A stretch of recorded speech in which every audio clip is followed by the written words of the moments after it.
दोस्तों कोई भी चीज़ सीखने के लिए उसके बारे में समझना ज़रूरी होता है और उसके बारे में जानना ज़रूरी होता है। तो चलो हम इस वीडियो में कार के बारे में थोड़ा बहुत जान लेते हैं। दोस्तों मैं आपको कार के 6 ऐसे इम्पोर्टेंट पार्ट्स के बारे में बताऊंगा जिससे कार कंट्रोल होती है और जिसका यूज़ कार चलाते वक्त होता है। कार का फर्स्ट इम्पोर्टेंट पार्ट है स्टीयरिंग। स्टीयरिंग के यूज़ से कार को हम लेफ़्ट में ले सकते हैं और राइट में ले सकते हैं। स्टीयरिंग के यूज़ से हम कार को टर्न करते हैं और कार कंट्रोल करते हैं। और कार का दूसरा इम्पोर्टेंट पार्ट है स्पीडोमीटर, जहाँ पे हमें कार के हर एक हालचाल के बारे में जानकारी मिलती है। हमें कार चलाते वक्त इस पे ध्यान देना बहुत ही ज़रूरी होता है। कार का तीसरा मेन पार्ट है सिग्नल। हमें लेफ्ट जाना हो तो हम सिग्नल देते हैं, जिससे कि लोगों को पता चलता है, पीछे से आने वाली गाड़ी को पता चलता है कि ये सामने वाली गाड़ी को लेफ्ट जाना है, तो वो हमें जगह दे देते हैं। इसलिए इसे ऊपर करने से लेफ़्ट लाइट जलती है और इसे ऐसे नीचे करने से राइट लाइट जलती है। राइट हैंड का इस्तेमाल करते हैं इसे ऊपर और नीचे करने के लिए, लेफ़्ट हाथ का नहीं। सबसे इम्पोर्टेंट पार्ट से ये पेडल, 3 पेडल है क्योंकि हम मैनुअल कार चला रहे हैं। इसे कहते हैं क्लच, ये है ब्रेक और इसे कहते हैं गैस या एक्सीलरेटर। क्लच का इस्तेमाल गियर शिफ्ट करने के लिए होता है, ब्रेक का इस्तेमाल कार को रोकने के लिए होता है और एक्सीलरेटर का इस्तेमाल कार की स्पीड बढ़ाने के लिए होता है। क्लच के लिए लेफ्ट पाव का इस्तेमाल करना है और ये 2 पेडल के लिए हमें राइट पाव का इस्तेमाल करना है। लेफ्ट से हम ना ब्रेक दबा सकते हैं ना क्लच, क्योंकि वैसा बहुत कंफ्यूजन होगा। इसलिए हमें सिर्फ लेफ्ट पाव से क्लच दबाना है और राइट से ब्रेक और एक्सीलरेटर दबाना है। 5वां इम्पोर्टेंट चीज़ है गियर। हमें ये बदल कर ही कार को कंट्रोल करना होता है। कार स्टार्ट करने के बाद उठाई जाती है फर्स्ट गियर में और ये जो बीच में है ये है न्यूट्रल। कार चलाने के बाद कार उठाई जाती है फर्स्ट गियर में, उसके बाद थोड़ी सी स्पीड पकड़ने के बाद second gear, third gear, fourth gear, उसके बाद फिफ्थ गियर। और कभी भी गियर शिफ्ट करते वक्त क्लच पूरी तरह से दबाना ज़रूरी होता है, जिससे कि आप आराम से गियर डाल सके। विदाउट क्लच प्रेस की अगर आपने गियर डाला तो गियर बॉक्स टूट सकता है। हर गियर बदलते वक्त हमें क्लच पेडल अंदर डालना ही है। इम्पोर्टेंट पार्ट है पार्किंग ब्रेक। जब हम पार्किंग में होते हैं तब हमें ये ऊपर करना होता है, बल्कि ये अभी ऊपर ही है क्योंकि मैं पार्किंग में रुका हुआ हूँ। और जब हम गाड़ी स्टार्ट करते हैं, फर्स्ट गियर डालते हैं, उसके बाद ही हम ये ब्रेक निकाल देते हैं। ये ऐसे दबाकर नीचे किया जाता है। गाड़ी चलाना इसका मतलब ये नहीं होता कि गियर बदलना, क्लच दबाना, एक्सीलरेटर दबाना। गाड़ी चलाने का मतलब ये होता है कि गाड़ी चलाते वक्त केयरफुल रहना, अलर्ट रहना और पहले से प्लान करना कि गाड़ी हम कैसे चलाएं। जब हम और एक राउंड घुमाकर उसे ऑन पर ले जाते हैं, तब यहाँ पे स्पीडोमीटर पे सब लाइट्स वगैरह दिखने चालू हो जाती है। इसका मतलब इंडिकेशन सब चालू हो जाती है, स्पीडोमीटर सब चालू हो जाता है। ये निशान को तो मैंने आपको पहले वीडियो में बताया था कि ये पार्किंग ब्रेक का निशान है और ये इंजन का निशान है। जब कोई इंजन में खराबी हो या कुछ काम निकला हो गाड़ी में, तो ये इंजन की लाइट जलने लगती है स्टार्ट करने के बाद भी। लेकिन जब हम स्टार्ट करते हैं तब ये सब लाइट्स चली जाती है। ये लाइट है बैटरी की, ये लाइट जब हम स्टार्ट करेंगे तब वो चली जाएगी और ये लाइट है ऑयल की, ये भी जब हम स्टार्ट करेंगे तब चली जाएगी। अगर आपकी बैटरी लो हो तो ये लाइट धीरे धीरे से धीम होती जाएगी। तो आओ चलो दोस्तों हम अब गाड़ी स्टार्ट करते हैं। इसलिए मैं अपनी सीट एडजस्ट कर लेता हूँ मेरे हाइट के हिसाब से। सीट एडजस्ट हो जाने के बाद मैं मिरर सेट करूँगा, जैसे कि मुझे पीछे का सब दिखाई दे। मैं राइट मिरर देखूँगा कि मुझे ठीक से दिखाई दे रहा है, लेफ्ट मिरर देखूँगा कि हाँ मुझे ठीक से दिखाई दे रहा है। उसके बाद में सबसे आखिर में सीट बेल्ट लगाऊँगा। सीट बेल्ट लगाने के बाद ही कार स्टार्ट करें दोस्तों, क्योंकि सीट बेल्ट लगाना बहुत ही ज़रूरी होता है हमारी सेफ्टी के लिए, क्योंकि हम सीख रहे हैं तो कभी भी कुछ भी हो सकता है, इसीलिए हमें सीट बेल्ट लगाना ज़रूरी है। तो चलो देखते हैं कि गाड़ी स्टार्ट कैसे की जाए। जब हम इस इग्निशन स्विच के 2 राउंड घुमा लेते हैं तब हमें थोड़ी देर रुकना है। थोड़ी देर रुकने के बाद हम गाड़ी स्टार्ट कर सकते हैं। गाड़ी स्टार्ट करने से पहले हमें कभी भी क्लच लेफ्ट पाव से अंदर करना है। क्लच अंदर करके ही गाड़ी स्टार्ट करें दोस्तों, क्योंकि कभी कभार क्या होता है कि हमारी गाड़ी गियर में रहती है और हम जब गाड़ी स्टार्ट करने जाते हैं तब गाड़ी झटका खाती है और गाड़ी आगे बढ़ने लगती है। इसीलिए क्लच दबाकर जब हम गाड़ी स्टार्ट करते हैं तब ना गाड़ी आगे बढ़ती है और ना झटका खाती है। इसलिए क्लच दबाकर ही कभी भी हमेशा गाड़ी स्टार्ट करें।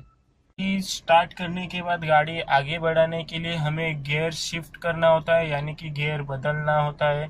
तो गियर कैसे बदले? गियर बदलते वक्त हमें क्लच पूरी तरह अंदर दबाना है और गियर बदलना है। रिवर्स का गियर है वो कभी कभार ये एक के बाजू में भी होता है, तब हमें क्या करना होता है कि या तो हमें गियर अंदर दबाकर रिवर्स में लेना होता है, या तो हमें गियर ऐसे ऊपर उठाकर रिवर्स में लेना होता है। गाड़ी स्टार्ट करने से पहले, गाड़ी आगे बढ़ाने से पहले हमें क्लच पेडल पूरी तरह से अंदर दबाना है। उसके बाद फर्स्ट गियर डालना है, उसके बाद ही हमें हैंड ब्रेक निकलना है। क्योंकि कभी कभी क्या होता है दोस्तों, गाड़ी ढलान पर रहती है पीछे की साइड, तो हम विदाउट गियर डाले बगैर अगर हैंड ब्रेक निकाल देते हैं तो गाड़ी पीछे जा सकती है। पीछे जो भी गाड़ी रहे या फिर पत्थर रहे तो हमारी या दूसरों की गाड़ियों का नुकसान हो सकता है।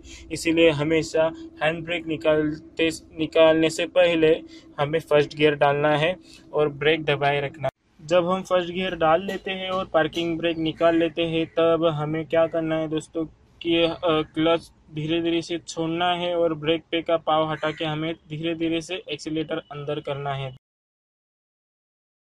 गियर्स हमें कब चेंज करने हैं। लेकिन दोस्तों हर गाड़ी के लिए हम उसी स्पीड लिमिट का इस्तेमाल नहीं कर सकते, क्योंकि हर एक गाड़ी की गियर की अलग अलग स्पीड लिमिट होती है। कुछ गाड़ियों की इंजन कैपेसिटी ज़्यादा होती है तो किसी गाड़ी की इंजन कैपेसिटी कम होती है। किसी गाड़ी की साइज ज़्यादा होती है तो किसी गाड़ी की साइज छोटी होती है। इसके साथ साथ गाड़ी के अंदर वेट कितना है उसके ऊपर भी गियर चेंजिंग स्पीड लिमिट या फिर टाइम डिपेंड करता है। या फिर हम लोग गाड़ी कहाँ पर चला रहे हैं, अप हिल में चला रहे हैं या फिर डाउन हिल में या फिर प्लेन रोड पर चला रहे हैं, उसके ऊपर भी gear changing speed limit matter करती है। हर कोई अपने अपने ड्राइविंग स्टाइल के अनुसार गियर चेंज करता है। गियर हमें कब चेंज करना चाहिए वो समझने का सबसे आसान तरीका है कि हमें अपना आरपीएम मीटर चेक करते रहना चाहिए। लेकिन ये ड्राइविंग करने का सेफेस्ट तरीका नहीं है, क्योंकि हमें बार बार आरपीएम मीटर पर देखना पड़ता है। उसकी वजह से हमारा सड़क पे का ध्यान हट सकता है। दोस्तों गियर चेंज करने का सबसे सही तरीका ये है कि हमें ड्राइविंग करते वक्त हमारे इंजन के आवाज़ को और वाइब्रेशन को फील करते रहना है। स्पीड बढ़ाते वक्त जहाँ पर हमारा इंजन लाउड हो जाता है वहाँ पर हमें अपशिफ्ट करना है, और किसी स्पीड पर हमारी गाड़ी वाइब्रेट करने लगती है तब हमें हमारा गियर डाउन शिफ्ट कर देना है। गियर शिफ्ट करते वक्त हमें कुछ चीज़ों का खास करके ध्यान देना है कि हमें पूरा क्लच अंदर दबाकर ही गियर शिफ्ट करना है, और गियर शिफ्ट हो जाने के बाद क्लच रिलीज करते वक्त हमें आराम से क्लच रिलीज करना है और एक्सीलेटर आराम से प्रेस करना है। ये सब करते वक्त हमें ध्यान देना है कि कहीं हमारी गाड़ी की स्पीड कम ना हो जाए। गियर शिफ्ट होने के बाद हमें हमारे दोनों हाथ फिर से स्टीयरिंग पर ले आने हैं गाड़ी के ऊपर कंट्रोल बनाए रखने के लिए। दोस्तों फर्स्ट गियर सबसे पावरफुल और सबसे स्लोएस्ट गियर होता है, इसलिए कार स्टार्ट करते वक्त, आगे बढ़ाते वक्त हमें उसी का इस्तेमाल करना है।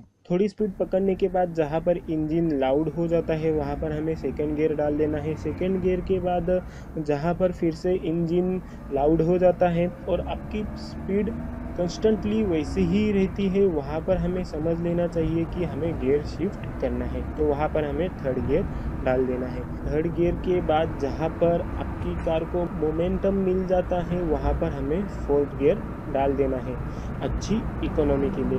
फोर्थ गियर वीक गियर होता है फर्स्ट गियर से, इसीलिए उससे एफिशिएंसी ज़्यादा मिलती है और वो हाई स्पीड कंट्रोल कर सकता है।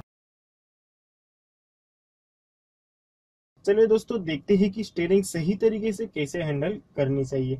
दोस्तों स्टीयरिंग सही तरीके से हैंडल करने के लिए स्टीयरिंग हमें सही तरीके से पकड़नी होती है। स्टीयरिंग पकड़ने के काफी तरीके रहते हैं, उसमें से 2 तरीके बहुत सारे लोग फॉलो करते हैं। एक होता है 10:10 अगर आपने फॉर एग्जाम्पल इस स्टीयरिंग को घड़ी माना तो यहाँ पर आएगा 12 माने कि 12, यहाँ पर आएगा 3, यहाँ पर आएगा 6 और यहाँ पर आएगा 9। तो कुछ लोग ऐसे 10:10 पर स्टीयरिंग पकड़ते हैं और मोस्ट ऑफ लोग, ज्यादा करके लोग 9:15 पर स्टीयरिंग पकड़ते हैं। कि कई लोगों को 10:10 पकड़ने वाली स्टीयरिंग पोजीशन अच्छी लगती है तो कई लोगों को 9:15 वाली स्टीयरिंग पोजीशन कंफर्टेबल लगती है। लेकिन दोस्तों मैं आपको सजेस्ट करूंगा कि आप 9:15 वाली जो पोजीशन रहते हैं उस पोजीशन को फॉलो कीजिए, क्योंकि इस पोजीशन के साथ हम स्टीयरिंग से हाथ उठाए बगैर हम स्विचेस कंट्रोल कर सकते हैं। क्योंकि हम स्टीयरिंग से हाथ उठाते नहीं हैं इसलिए हमारी गाड़ी के ऊपर पूरा कंट्रोल रहता है। लेकिन 10:10 वाले पोजीशन पर वैसा नहीं होता है। अगर हमें सिग्नल देना है तो हमें पूरा हाथ निकालना होगा और उसके बाद हमें सिग्नल देना होगा। और जब हम हाथ उठाते हैं सिग्नल देने के लिए तब सडनली अगर कुछ हो जाता है सामने तो हमारा गाड़ी के ऊपर पूरी तरीके से कंट्रोल नहीं रह पाता। इसलिए दोस्तों 9:15 ही स्टीयरिंग पोजीशन बेहतर रहती है।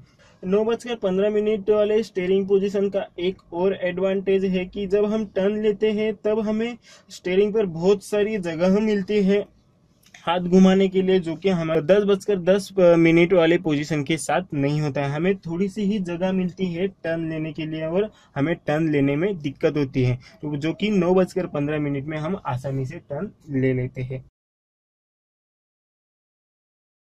दोस्तों मैं आपको इस वीडियो में बताऊंगा कि हमें इजीली गियर्स कैसे चेंज करने हैं। और मुझे बहुत सारे कमेंट्स आए कि हम बाकी गियर्स आसानी से चेंज कर लेते हैं लेकिन हमको सेकंड से थर्ड गियर जाने में और फिफ्थ गियर से फोर्थ गियर में आने में बहुत ज़्यादा दिक्कत महसूस होती है। उसके लिए कौन सा आसान तरीका है वो मैं आपको इस वीडियो में बताऊंगा। दोस्तों यहाँ पर है फर्स्ट गियर, यहाँ पर है उसके बराबर से नीचे सेकेंड, यहाँ पर है बीच में ऊपर थर्ड और उसके बराबर से नीचे है फोर्थ, और यहाँ पे राइट साइड में है फिफ्थ गियर और उसके बराबर से नीचे है रिवर्स गियर। और जहां पर अभी हमारा गियर है वो है न्यूट्रल, और जो न्यूट्रल में जहां पर हमारा गियर रहता है वो बराबर से फोर्थ और थर्ड के बीच में ही रहता है।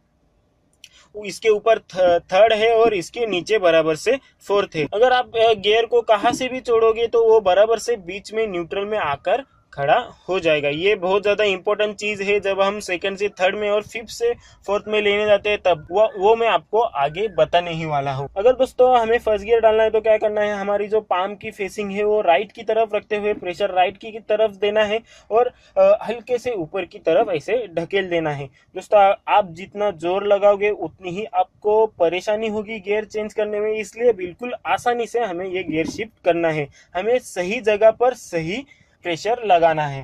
तो ऐसे ही कुछ सेकेंड गियर में आते हुए पूरी तरह क्लच अंदर दबाकर हमें ऐसे ही उसे राइट की तरफ प्रेशर देते हुए ऊपर से नीचे ले आना है। अब सबसे इम्पोर्टेंट बात, सेकेंड से थर्ड गियर में हमें गियर शिफ्ट कैसे आसानी से करना है। जैसे कि मैंने आपको पहले ही बताया कि अगर मैं फर्स्ट से छोड़ूंगा तो वो बराबर न्यूट्रल में आ जाएगा थर्ड और फोर्थ के सामने। अगर मैं फिफ्थ से छोड़ूंगा फिर भी वो वहां पर ही आ जाएगा, या फिर मैं किसी भी गियर से छोड़ू तो वो वहां पर ही आकर खड़ा हो जाएगा। तो इसी का इस्तेमाल हमें करना है गियर शिफ्टिंग करते हुए। हमें सेकेंड गियर निकाल देना है, लेफ्ट की तरफ प्रेशर देते हुए आराम से निकाल देना है और जहां पर गियर आ जाता है वहां से तुरंत हमें ऊपर कर देना है। इससे आपको ज्यादा परेशानी नहीं होगी। कुछ इस तरीके से ऐसे लेफ्ट में प्रेशर देकर सेकेंड गियर निकालो और जहां पर आ जाएगा वहां से तुरंत ऊपर कर दो।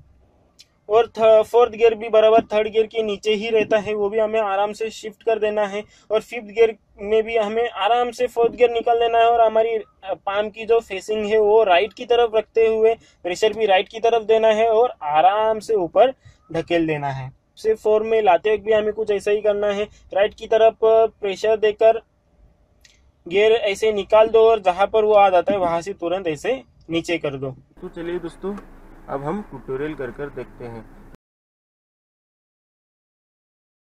जब हम नए नए कार सीखते हैं या फिर कोई नई कार चलाने लगते हैं तब हमें हमेशा डर रहता है कि हमारी कार का बोनट सामने वाली कार से टकरा ना जाए या फिर कहीं पे घिस ना जाए। इसके लिए हमें क्या करना चाहिए, कौन सा रूल फॉलो करना चाहिए, ये मैं अभी आपको बताने वाला हूँ। हमारी कार से सामने वाली गाड़ी का व्हील, चाहे वो गाड़ी बड़ी एसयूवी हो या फिर छोटी गाड़ी हो या फिर सीडेन टाइप, डिजायर टाइप या फिर city type, Honda city type, कौन सी भी गाड़ी हो, उससे हमें उस गाड़ी का पिछला वाला व्हील दिखने पर रुकना है। कुछ इस दूरी पर हमें रुकना है, जैसे कि मैं रुका हुआ हूँ। हमें हमारी गाड़ी से ये ब्लैक पट्टी से यानी कि जहाँ पे हमारा शीशा खत्म होता है वहां से हमें हमारी गाड़ी का पिछला वाला व्हील दिखना चाहिए, सामने वाली गाड़ी का पिछला वाला व्हील दिखना चाहिए। उस दूरी पर हमें रुकना है। उससे क्या होता है दोस्तों, हमारे पास बहुत सी जगह बच जाती है। चाहे आपकी गाड़ी का बोनट कितना भी बड़ा हो, चाहे आपकी गाड़ी एसयूवी हो या कोई भी सीडेन टाइप हो, उससे क्या होगा कि हम इतनी दूरी पर रुकने पर हमारे पास बहुत सी जगह बचती है। उससे हम आसानी से राइट टर्न या लेफ्ट टर्न आसानी से ले सकते हैं। सिग्नल पर कभी कभी हम सिग्नल पर रुके हुए होते हैं लेकिन हमें जाना होता है सीधा, लेकिन सामने वाले को जाना होता है राइट में, तो वो हटता ही नहीं है। इसलिए हम क्या कर सकते हैं, इतनी दूरी पर जब हम हमेशा रुकेंगे तो हम आसानी से लेफ्ट, हमारी गाड़ी लेफ्ट में लेके टर्न ले सकते हैं। या फिर हम ट्रैफिक में हैं और ये सामने वाला गाड़ी हट ही नहीं रही है, सामने वाली लेन क्लियर ही नहीं हो रही है, तो हम दूसरी लेन पर भी आराम से जा सकते हैं दोस्तों। इसीलिए हमें हमेशा गाड़ी रुकाते वक्त, कहीं पे भी रुकाते वक्त हमें इसी दूरी पर कुछ रोकनी है गाड़ी, जिससे कि आपको ना बोनट घिसने की परेशानी होगी, ना गाड़ी ठुकने की या फिर ना टर्न लेने की परेशानी होगी। सिग्नल दे दिया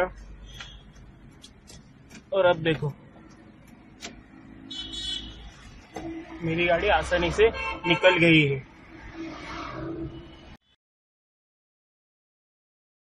इस वीडियो में मैं बताऊंगा कि हमें हमारी गाड़ी की क्लच प्लेट बचाने के लिए ब्रेक का इस्तेमाल कैसे करना है और हमारी कौन सी गलती की वजह से हमारी क्लच प्लेट जो है वो जल्द से जल्द जल जाती है। जब हम हाई स्पीड में ड्राइव करते हैं तब मोस्टली लोग क्या करते हैं, गाड़ी रुकाने के लिए ब्रेक के साथ साथ क्लच का भी इस्तेमाल करते हैं, क्लच भी प्रेस करते हैं। ऐसे ज्यादा करके न्यू ड्राइवर्स करते हैं क्योंकि वैसे करने से गाड़ी आसानी से कंट्रोल हो जाती है। लेकिन ऐसे करने से हमारी क्लच प्लेट की लाइफ जो है वो जल्द से जल्द खत्म हो जाती है। इसलिए जब हम हाई स्पीड में ड्राइविंग कर रहे होते हैं तब हमें पहले ब्रेक का इस्तेमाल करना है और उसके बाद क्लच का इस्तेमाल करना है। अगर आप हाई स्पीड में गाड़ी चला रहे हो और आपको आपकी गाड़ी की स्पीड कम करनी है क्योंकि सामने वाली ट्रैफिक स्लो हो रही है, गाड़ियां स्लो हो रही है, तो आपको क्या करना है, सिर्फ ब्रेक का इस्तेमाल करके आपको गाड़ी स्लो कर देनी है और जो गियर चाहे वो बाद में आपको क्लच दबाकर वो गियर शिफ्ट कर देना है आपकी स्पीड के अनुसार। और समझिए कि आप गाड़ी हाई स्पीड में चला रहे हो और आपको गाड़ी आपकी पूरी तरीके से रोकनी है, तो आपको क्या करना है, आपको सिर्फ ब्रेक का इस्तेमाल करके गाड़ी की स्पीड कम कर देनी है। हाई स्पीड में क्लच का इस्तेमाल पहले ना कीजिए। जैसे ही गाड़ी की स्पीड कम होती है, 30-40 के आसपास आती है गाड़ी की स्पीड, तब क्लच अंदर दबाकर आपका गियर न्यूट्रल में कर दे। तो ऐसे करने से आपकी क्लच जलने से बच सकती है और न्यूट्रल में गियर कर देने से आपकी गाड़ी झटका खाकर बंद भी नहीं गिरेगी। अगर आप अपनी गाड़ी लो स्पीड में चला रहे हो, आपकी गाड़ी सेकेंड गियर में है या फिर आपकी गाड़ी की स्पीड 25 या फिर 25 से नीचे है, तो आपको क्या करना है, अगर आपको अपनी गाड़ी का गियर लो करना है या फिर आपकी गाड़ी आपको पूरी तरीके से रुकानी है, तो आपको पहले क्लच का इस्तेमाल कर आपकी गाड़ी कंट्रोल में लानी है और उसके बाद ब्रेक दबाना है। क्योंकि लो स्पीड में पहले ब्रेक दबाने से आपकी गाड़ी झटका खाकर वाइब्रेट होकर बंद हो सकती है, क्योंकि आपने मजबूत गियर डाला होता है और आपकी स्पीड भी कम होती है। इसलिए लो स्पीड में हमेशा पहले क्लच दबाइए, उसके बाद ब्रेक दबाइए, और हाई स्पीड में पहले ब्रेक दबाइए और उसके बाद क्लच दबाइए। दोस्तों इस वीडियो में मैं आपको बताऊंगा कि हमें सही से रिवर्स कैसे लेना है। लेकिन दोस्तों वो बताने से पहले मैं आप में से कुछ लोगों का एक डाउट क्लियर करना चाहूंगा। बहुत सारे हमारे न्यू लर्नर्स को लगता है कि रिवर्स में अगर हमें राइट में जाना है तो स्टीयरिंग हमें लेफ्ट की तरफ घुमानी होगी, और अगर लेफ्ट की तरफ जाना है तो स्टीयरिंग हमें राइट की तरफ घुमानी होगी। लेकिन वैसा नहीं होता है दोस्तों। अगर आप आपने आपकी स्टीयरिंग लेफ्ट की तरफ घुमाई तो आपकी गाड़ी आगे की तरफ भी लेफ्ट की तरफ ही जाएगी, और अगर आपने रिवर्स गियर डाला तो आपकी गाड़ी लेफ्ट की तरफ ही रिवर्स में अंदर मुड़ेगी। वैसे ही अगर आपने आपकी स्टीयरिंग राइट की तरफ घुमाई तो आपकी गाड़ी सीधी भी राइट की तरफ ही जाएगी और रिवर्स लेते वक्त भी राइट की तरफ ही मुड़ेगी। रिवर्स जाते वक्त गाड़ी पूरी की पूरी पीछे चल रही होती है, इसलिए उसे कंट्रोल करना थोड़ा मुश्किल होता है, ज्यादा नहीं लेकिन थोड़ा सा मुश्किल होता है। लेकिन अगर आप सही से प्रैक्टिस करोगे तो आप परफेक्ट हो सकते हो। जैसे हम ड्राइविंग करते वक्त हमारा पूरा ध्यान आगे की तरफ होता है, क्योंकि हमारी गाड़ी आगे बढ़ रही होती है और जब हमें ज़रूरत होती है तभी हम मिरर्स चेक करते हैं। वैसे ही हमें हमारी गाड़ी रिवर्स करते वक्त करना है, हमारा पूरा ध्यान हमें पीछे की तरफ रखना है बैक विंडो से, और जब ज़रूरत रहे तभी हमें मिरर्स चेक करने हैं। लेकिन बहुत सारे लोगों को आदत होती है कि सिर्फ मिरर्स का इस्तेमाल कर कर वो अपनी गाड़ी रिवर्स लेते हैं, लेकिन वो रिस्की हो सकता है, क्योंकि जब आप राइट मिरर में देखते हो तो आपको सिर्फ राइट साइड वाला हिस्सा दिखाई देता है और आपका सेंट्रल वाला और लेफ्ट साइड वाला हिस्सा ब्लाइंड हो जाता है। वैसे ही अगर आप जब सेंट्रल वाले मिरर से देखते हो तब आपकी राइट साइड और लेफ्ट साइड दोनों ब्लाइंड हो जाते हैं, और जब आप लेफ्ट साइड में देखते हो तब आपकी सेंटर साइड और राइट साइड दोनों ब्लाइंड हो जाते हैं। ऐसे में अगर वहां पर अचानक से कोई आ जाए तो उसका और आपका नुकसान हो सकता है। इसीलिए रिवर्स लेते वक्त सिर्फ हमें मिरर्स का इस्तेमाल नहीं करना है, हमें पीछे दिखते हुए रिवर्स लेना है, जिससे कि हमारे सारे ब्लाइंड स्पॉट कवर हो जाते हैं। एक ही नज़र में आपको सारे साइड्स दिखाई देते हैं, और जब हमें ज़रूरत होती है तब हमें राइट वाला सिर्फ मिरर चेक करते रहना है, क्योंकि हमारा पूरा ध्यान तो पीछे की तरफ रहेगा, सेंटर की तरफ रहेगा। लेफ्ट साइड भी आपको पूरी की पूरी दिखाई देगी, और राइट साइड में भी अगर कोई आ जाता है तो आपकी आंखों को दिखाई दे जाएगा। दोस्तों, आपको मैं इस वीडियो में बताऊंगा कि हमें नाइट में सेफली ड्राइविंग कैसे करनी है। दोस्तों, जब हम ड्राइव करते हैं तब हमारे 90% ड्राइविंग डिसीजन जो हम देखते हैं उसके ऊपर निर्भर करते हैं। इसलिए नाइट में ड्राइविंग करते वक्त बहुत सारे लोगों को दिक्कत होती है, क्योंकि विजिबिलिटी कम होती है। इसीलिए नाइट में ड्राइविंग करते वक्त हमें एक्स्ट्रा सावधानी बरतना जरूरी होता है, क्योंकि डार्कनेस होने के कारण ड्राइविंग करते वक्त कोई डिसीजन लेना मुश्किल होता है। इसलिए मैं आपको सजेस्ट करूंगा कि आप अगर नाइट में ड्राइविंग कर रहे हो तो आप अपनी गाड़ी की स्पीड थोड़ी कम ही रखें, क्योंकि उससे आपको रिएक्ट करने के लिए ज्यादा टाइम मिलेगा और आपके पास एबिलिटी रहेगी सेफ ड्राइविंग करने की। इसलिए नाइट में ड्राइविंग करते वक्त कार की स्पीड थोड़ी कम रखें। बहुत सारे लोगों को आदत होती है कि सिटी में ड्राइविंग करते वक्त या फिर और कहीं ड्राइविंग करते वक्त हेडलाइट ऑफ रखने की, लेकिन दोस्तों वो गलत होता है। हेडलाइट से हमें अच्छी विजिबिलिटी मिलते हैं अंधेरे में, और बाकी ड्राइवर्स को भी मदद होती है हमारे गाड़ी को देखने में।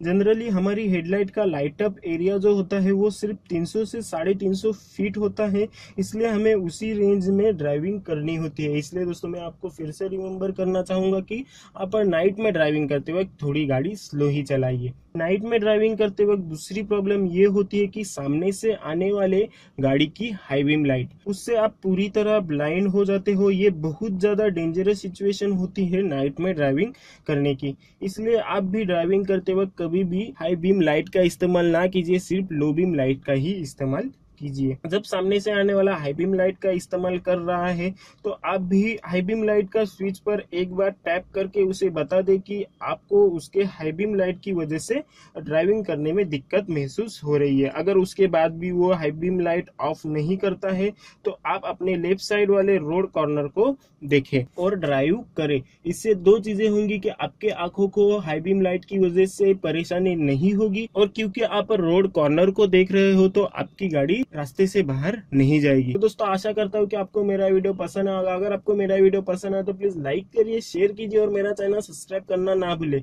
और मैंने दोस्तों इससे भी पहले बहुत सारे ड्राइविंग के बारे में वीडियोस बनाए हुए हैं, तो ऊपर आई बटन में जाकर आप वो वीडियोस देख सकते हो। और दोस्तों हमेशा ड्राइविंग करते वक्त ट्रैफिक रूल्स फॉलो कीजिए, ड्राइविंग करते वक्त अलर्ट रहिए और अपने मोबाइल से दूर रहिए।